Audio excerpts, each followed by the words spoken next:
Our world is one of mystery and symbolism, there is no doubt, fellow mystics, and for one to decipher its history and reveal its fruit, which we call gnosis, he must be willing to observe, listen, understand, and open up his heart. There is no other way, and there never was. The mysteries of our world are concealed, for they would cause tremendous pain to the ones who are not yet ready to embrace their lesson. Apostle Paul, in a most profound metaphor written in his first epistle to the Corinthians, said that meat is the food of the strong, and that most people must be fed with milk, for they are not yet ready to receive the teachings of Christ.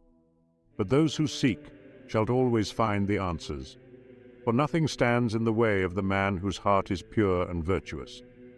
Many mystery schools have been formed throughout history to initiate and guide humanity in its next spiritual stage. From one astrological age to another, these mystery schools and their teachers burned the ashes of the past, rekindling the flame, as Manly P. Hall beautifully put it, in order to lead humanity towards progress. And one of these mystical schools we now know as the Rosicrucian order. Welcome to Agrippa's Diary, the gathering place for modern mystics. Rosicrucianism, an intricate spiritual and cultural movement, traces its roots back to the early 17th century Europe and has evolved to manifest itself in various forms in contemporary times. The movement draws its distinct character from an eclectic blend of esoteric wisdom, spanning elements of mysticism, alchemy, Christian Gnosticism, and an array of philosophical and spiritual teachings. The origins of the Rosicrucian order are steeped in mystery, traditionally linked to an enigmatic figure named Christian Rosenkreuz. Rather than being viewed as a literal historical figure, Rosenkreuz is often perceived as a symbolic entity. We'll talk about that in more detail later in the video. The term Rosicrucian is derived from rosy cross or rose cross, potent symbols embodying the teachings of the order.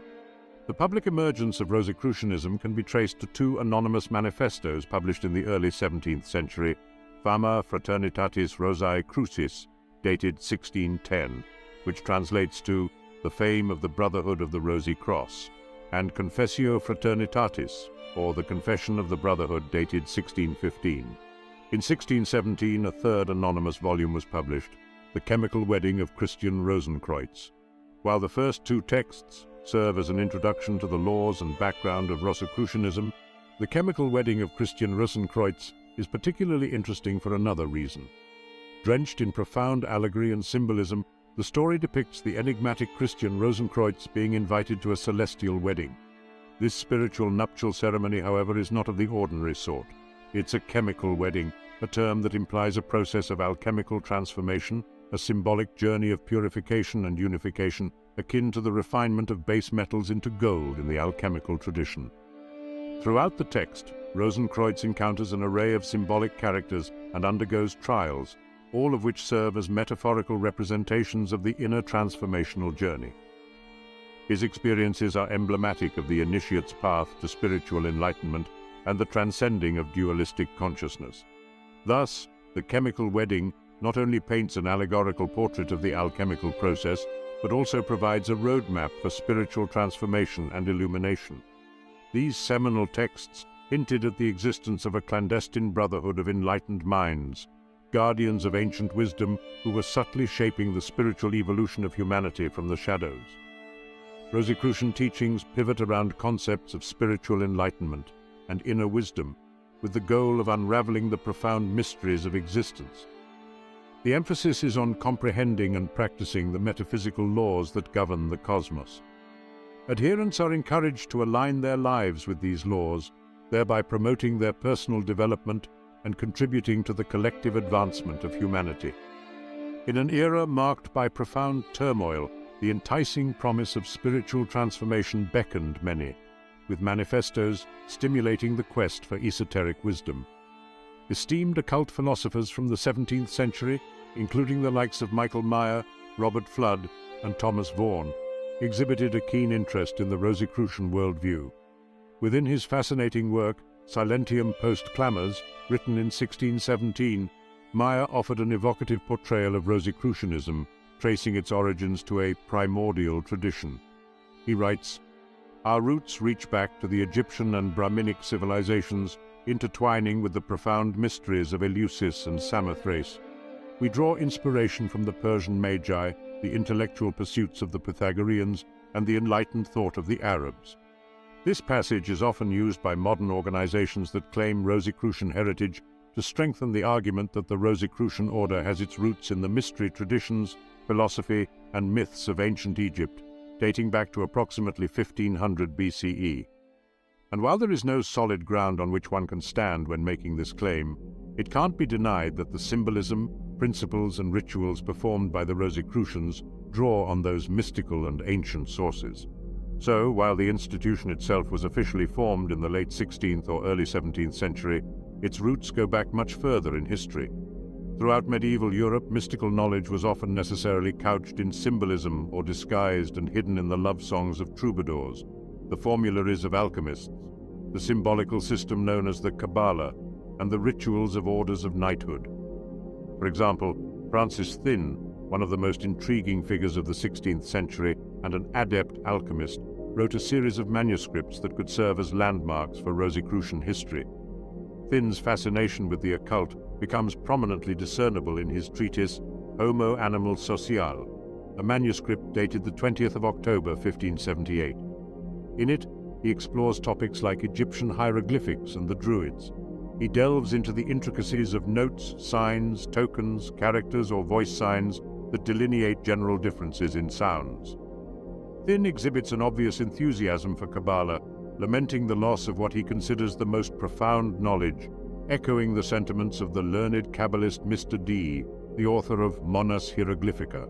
Thynne recounts how Hebrew letters remained unwritten until the time of Adam's descendants, who, before the Great Flood, were custodians of this knowledge.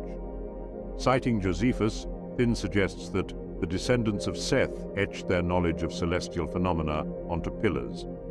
Furthermore, Thynne makes a veiled reference to the chaotic kingdom of traitors at the Tower of Babel. Here he critiques the masons whose poor construction skills led to their downfall, symbolized by their loss of the original pure language. Thynne also wrote a number of poems around the year 1600, which describe the early days of the forming of a secret society at a Rose Tavern. But I digress. Suffice it to say that, if one so desires to go down the rabbit hole, he could find many hints in many works of that time referring to a mysterious order that has a rose on a cross as its symbol. I will provide the links to some of these works on my Patreon page, where the transcript to this video will also be attached. So the next question that naturally arises at this point is, who is the founder of the Rosicrucian order? If we conclude that Christian Rosenkreuz is just a symbolic figure, the only reasonable answer is that there is no such thing as one founder of the order. Christian Rosenkreuz might be a legendary archetype, but someone certainly wrote the Rosicrucian manifestos, and we can be certain that we are not talking about a single person here, but of a group. So, the founders of the order could also be the authors of these books, and this is where we transition to a more speculative territory. There are two figures that stand out the most as potential candidates for this title: Johannes Valentinus Andreae and Sir Francis Bacon. Johannes Valentinus Andreae was a German theologian and writer living in the late Renaissance period. His theological and philosophical knowledge, along with his known writing abilities, make him a plausible candidate for the creation of the Rosicrucian manifestos. This becomes particularly compelling when we consider the themes presented in the manifestos and those explored in Andrea's acknowledged works. The Rosicrucian manifestos portray a utopian vision of spiritual enlightenment and societal reformation, ideals that Andrea often expressed in his own writings. Perhaps the most intriguing piece of evidence is Andrea's later life reference to the Rosicrucian Fama and Confessio as a ludibrium, or jest.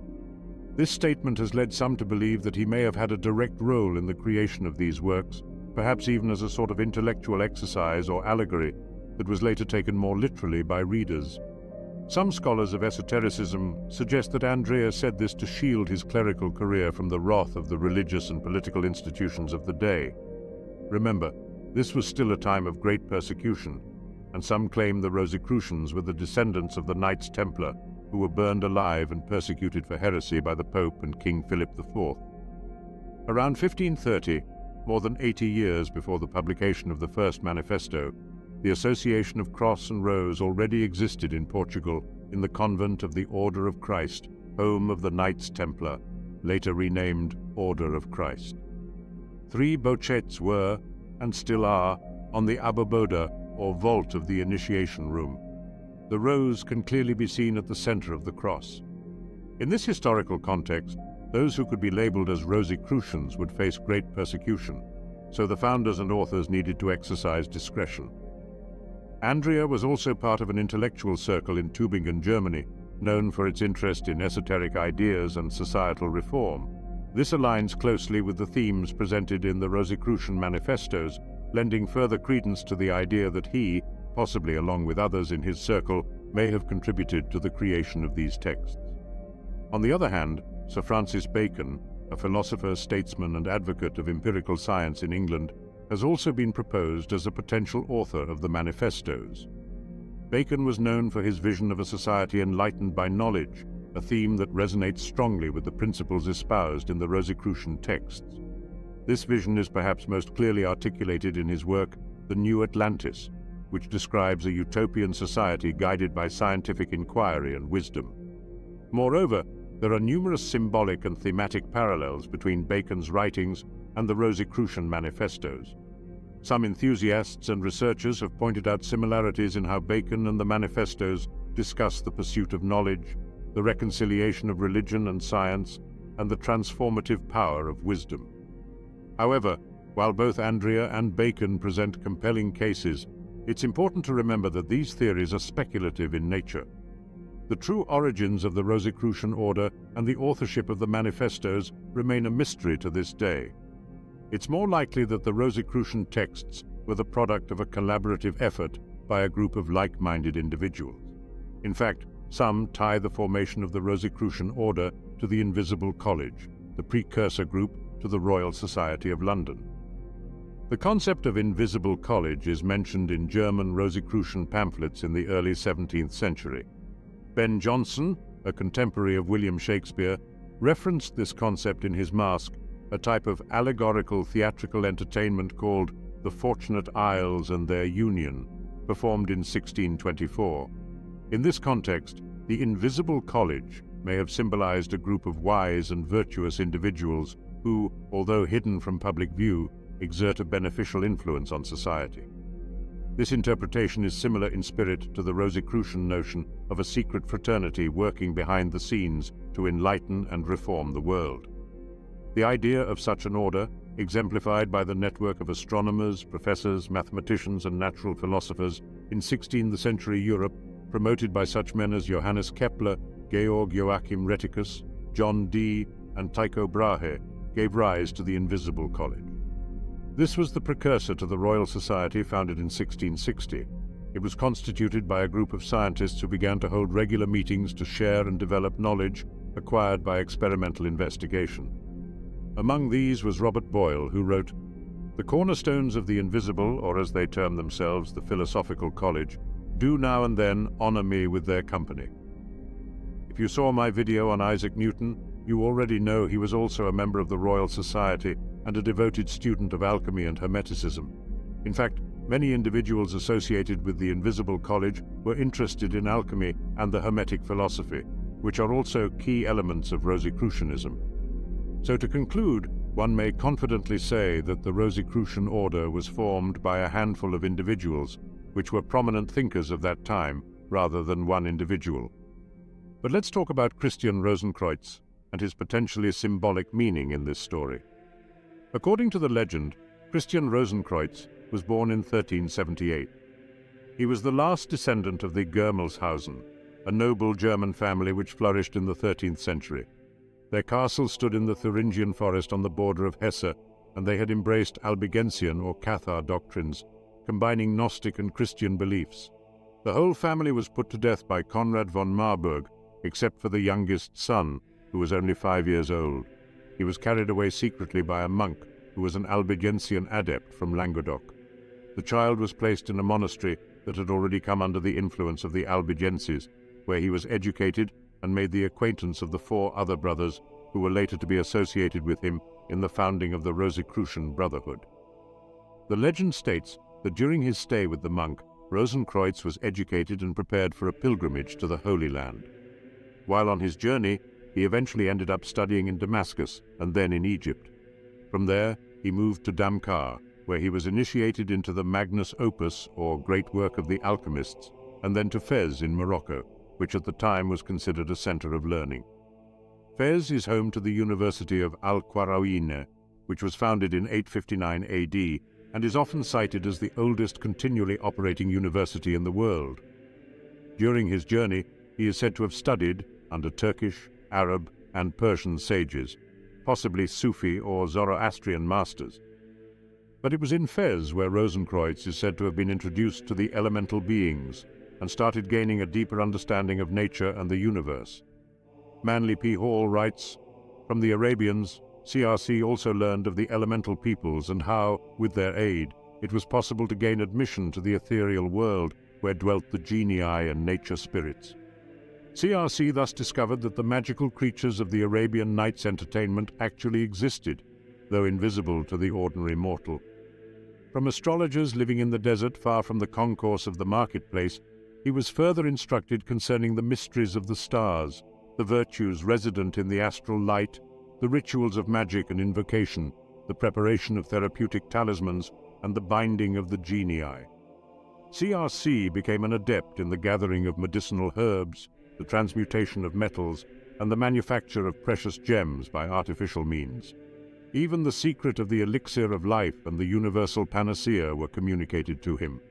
Enriched thus beyond the dreams of Croesus, the Holy Master returned to Europe and there established a house of wisdom which he called Domus Sancti Spiritus. This house he enveloped in clouds, it is said, so that men could not discover it. What are these clouds, however, but the rituals and symbols under which is concealed the great arcanum, that unspeakable mystery which every true Mason must seek if he would become in reality a prince of the royal secret? Over time, Rosenkreutz gathered 8 members in his presence. According to the story, each member of the group undertook travels to different countries to acquire knowledge and understand different cultures and practices. They returned every year to the House of the Holy Spirit to share their learnings and insights.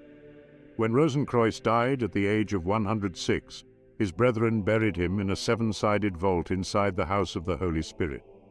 This vault is said to be filled with magical symbols and allegorical images, and at the center laid an altar with the preserved body of Rosenkreutz. The Fama Fraternitatis tells us that Rosenkreutz's vault was discovered 120 years after his death.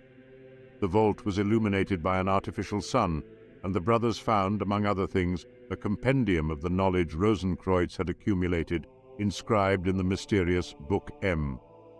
The discovery of the tomb was seen as a signal to make the existence of the Rosicrucian order known to the world, which marked the beginning of the spread of Rosicrucian ideas and teachings. The vault, filled with symbols and allegorical depictions, represented the immense wisdom and knowledge accumulated by Rosenkreutz and his brethren. Some occultists, including Rudolf Steiner, Max Heindel, and Guy Ballard, have stated that Rosenkreutz later reappeared as the Count of Saint-Germain, a courtier, adventurer, and alchemist who reportedly died on the 27th of February, 1784. Steiner once identified Rembrandt's painting A Man in Armor as a portrait of Christian Rosenkreutz, apparently in a 17th century manifestation. A beautiful and legendary story indeed that can take one in many confusing directions. However, its symbolic meaning is equally fascinating. Remember, this story is based on the Rosicrucian manifestos. The narrative outlined in the manifestos is typically understood symbolically, as was customary with all Hermetic and alchemical texts during that period. The texts do not expressly mention the birth and death years of Christian Rosenkreutz.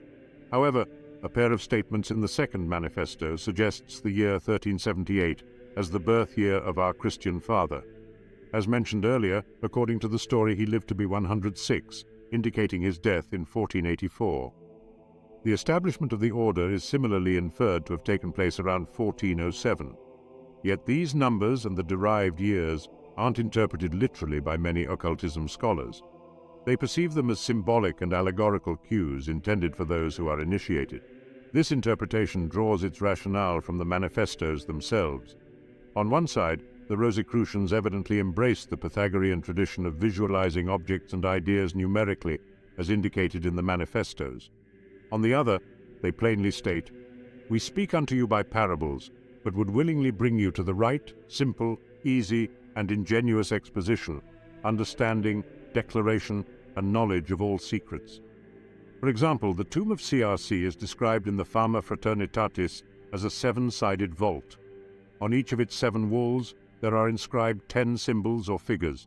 They are neither described nor explained in the Fama Fraternitatis, but they were later used by the members of the Hermetic Order of the Golden Dawn to develop their symbolism and rituals. In fact, the original grade structure of the Golden Dawn was heavily inspired by Rosicrucianism. The founding members of the Golden Dawn were also Master Masons and members of Societas Rosicruciana in Anglia. We'll dive into that in another video, so make sure you subscribe to the channel. Anyway, the metaphorical nature of these legends lends a nebulous quality to the origins of Rosicrucianism. The opening of Rosenkreuz's tomb is thought to be a way of referring to the cycles in nature and to cosmic events, and as well to the opening of new possibilities for mankind, consequent on the advances of the 16th and early 17th centuries. Similarly, Rosenkreuz's pilgrimage seems to refer to the transmutation steps of the Great Work. Similar legends may be found in Wolfram von Eschenbach's description of the Holy Grail as the Lapis Exilis, guarded by the Knights Templar, or in the Philosopher's Stone of the Alchemists, the Lapis Elixir. Also, Rosenkreuz's crypt, according to the description presented in the legend, is located in the interior of the earth, recalling the alchemical motto vitriol, which stands for Visita interiora terrae rectificando invenies occultum lapidem, translating to visit the interior of the earth, and by rectification thou shalt find the hidden stone.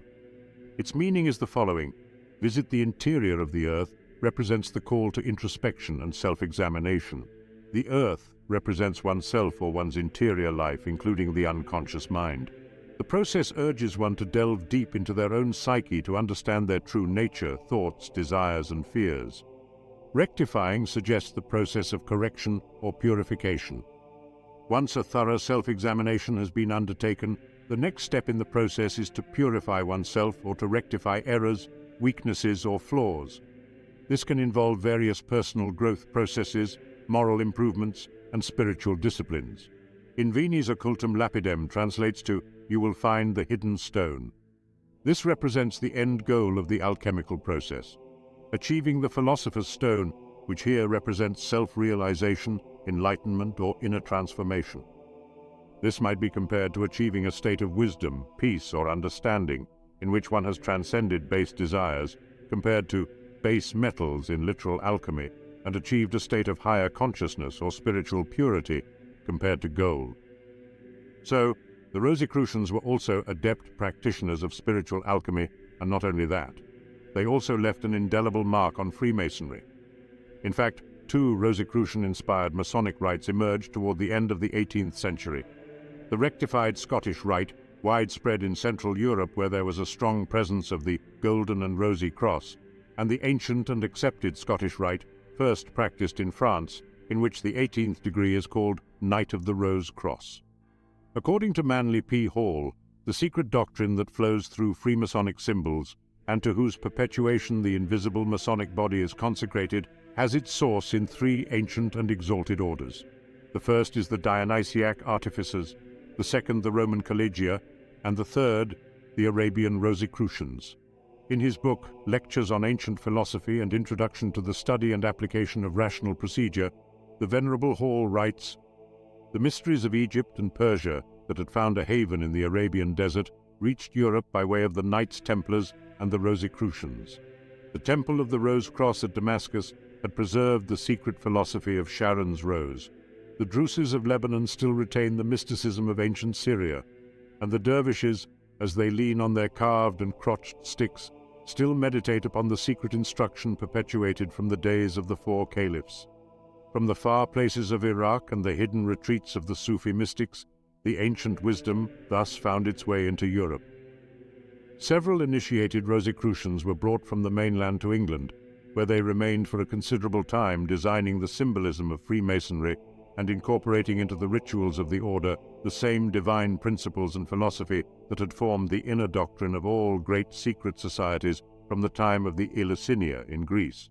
In fact, The Eleusinian mysteries themselves continued in Christendom until the 6th century after Christ, after which they passed into the custody of the Arabians, as attested by the presence of Masonic symbols and figures upon early Mohammedan monuments. The adepts brought over from the continent to sit in council with the English philosophers were initiates of the Arabian rites, and thus through them the mysteries were ultimately returned to Christendom. Upon completion of the bylaws of the new fraternity, the initiates retired again into Central Europe, leaving a group of disciples to develop the outer organization, which was to function as a sort of screen to conceal the activities of the esoteric order. Such, in brief, is the story to be pieced together from the fragmentary bits of evidence available. The whole structure of Freemasonry is founded upon the activities of this secret society of Central European adepts, whom the studious Mason will find to be the definite link between the modern craft and the ancient wisdom. The outer body of Masonic philosophy was merely the veil of this Kabbalistic order, whose members were the custodians of the true arcanum. Does this inner and secret brotherhood of initiates still exist independent of the Freemasonic order? Evidence points to the fact that it does, for these august adepts are the actual preservers of those secret operative processes of the Greeks, whereby the illumination and completion of the individual is effected. They are the veritable guardians of the lost word, the keepers of the inner mystery, and the Mason who searches for and discovers them is rewarded beyond all mortal estimation. So, as you can see, Rosicrucianism is much more than just a myth. It is one of the primary keys to unlocking the history of Western esotericism, and not only that. Rosicrucianism had a profound impact on our history and the shaping of our modern society, whether we are aware of it or not. It is the junction point, a fork in the road in the development of modern spirituality. Although at first glance one might think this legendary mystery school has faded out in history, its teachings and practices continue to be shared with those who seek illumination. But beware of those who claim to be the descendants of the Rosicrucians. There are many who fail to understand their history and, engulfed in an air of arrogance, have adapted mere fragments of this knowledge into New Age practices that fail to teach the fundamental lessons first. And these fundamental lessons require one to cleanse his soul by embracing compassion, the acceptance of universal knowledge, the desire to heal and protect, and the advancement of spiritual development. Only once all of these principles are adopted and embraced out of a pure heart, one may truly call himself a follower of the Rosicrucians. And with all of that being said, it's up to you to connect the dots, fellow mystic. Remember, this but an introduction to the Rosicrucian mysteries and is part of a larger series on this subject. Now, all of this considered, I am also interested to hear your opinion. Do you think Christian Rosenkreuz actually existed? Or his story is just an allegory that has been used to explain and reveal the history of the order? Share your thoughts in the comments below. I am eager to hear your thoughts, fellow mystic. If you want to delve deeper into the world of ancient wisdom and esotericism, be sure to like, share, and subscribe to the channel for more insightful videos. And if you want to support my mission to unearth and decipher the forgotten teachings of the ancient mysteries and the encrypted knowledge of Western esotericism, consider becoming a Patreon supporter. Until next time, continue to seek out the light. Hen to Pan.